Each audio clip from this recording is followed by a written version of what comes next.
Réécoutez toute la partie. C'est le lieu de particulièrement saluer les plus hautes autorités algériennes qui, en dépit des vaines tentatives de certaines puissances à relents néocolonialistes et des organisations internationales et sous-régionales télécommandées et manipulées, se sont montrées solidaires du peuple nigérien en rejetant toute option militaire après les événements du 26 juillet 2023.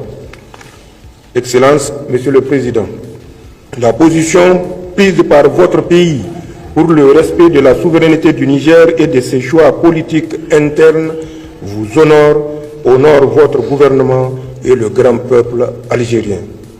Dans tous les cas, aucun Algérien, aucun Africain ne saurait comprendre que l'Algérie prête son territoire pour agresser un pays africain, surtout lorsqu'il s'agit de cette même puissance qui a, durant plus d'un siècle, infligé d'indicibles souffrances au peuple vaillant algérien. Le président Tchani parle de la France, pas des terreaux au Mali.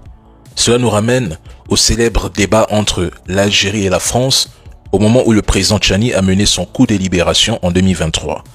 À l'époque, l'Algérie avait affirmé avoir refusé que la France survole son territoire pour aller agresser le Niger. Rappelez-vous, Paris avait démenti avoir sollicité une autorisation de survol de l'Algérie pour permettre à ses bombardiers, à ses forces spéciales et à la CEDEAO d'attaquer le Niger afin de sauver Bazoum. Le président Tchani précise clairement qu'aucun Africain ou Algérien ne saurait comprendre que l'Algérie prête son territoire.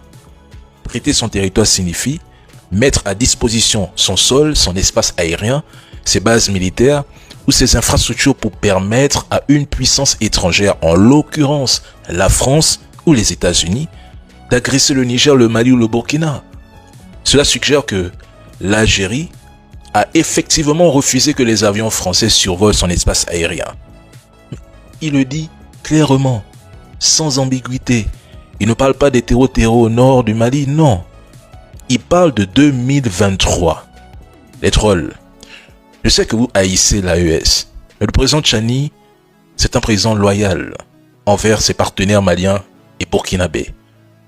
Il ne trahira jamais le Mali. Ça, faut oublier. Force à l'AES.